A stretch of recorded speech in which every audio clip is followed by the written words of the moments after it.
My name's Samantha and I'm a station commander at Tipton Fire Station in the West Midlands. I've been in the fire service for 27 years. I've been an officer in the fire service for the last 5 or 6 years. I've been to a number of AFSA conferences over the last few years. I think that I have a little bit of a background in relation to AFSA. I was involved with the Fire Brigade Union and the Black and Ethnic Minority Members section. I was an official with them for 7 years, a full-time official. So out of the back of that, I've also been involved with AFSA as well. And it's interesting that they are celebrating 10 years now, and for me to see the journey that they've made. I think that in relation to support networks, all of us have a journey. When you start, you don't start and then end in the same place. You develop, you evolve, you begin to understand yourself. It's just like people do, So that's a little bit about my involvement. For me, somebody who's been in the fire service for quite a long time, I absolutely understand the importance of networks and support networks and having people to rock on when you need some help. When I joined, I was the second woman to join my brigade, and I was the first black woman to join my brigade. And there were many challenges around that.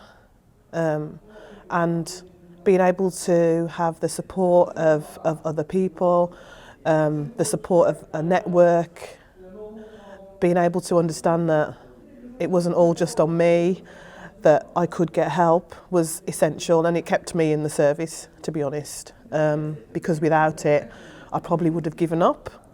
So I think that's the importance of networks. I mean, obviously, as I said, networks have evolved and support has evolved, and to a point where it's more strategic.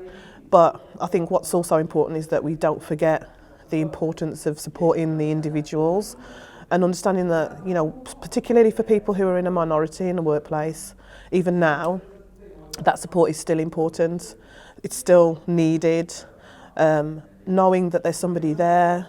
I know that with a lot of people who, even if they're in a minority, they often don't access support networks all of the time. Sometimes people only access it when there's an issue or a problem.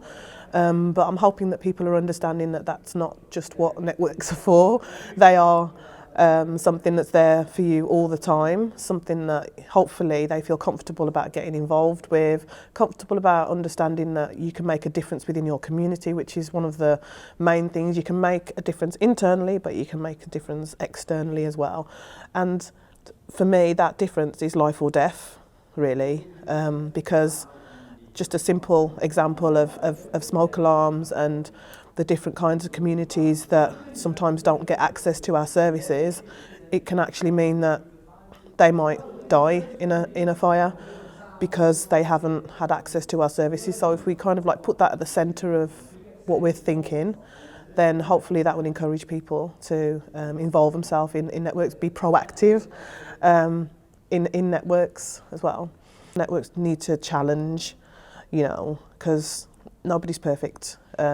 Everybody needs a little bit of scrutiny, a little bit of, that critical friend. And I think that's the way that I'd describe AFSA, as a critical friend to the fire and rescue service who should be able to say, you know what, you're doing really well there, but there's an opportunity for us to do a little bit better here. So have we thought about this and this? Let's work together. Let's try and improve the service, as I said, internally, and let's look at how we can improve it for our communities as well.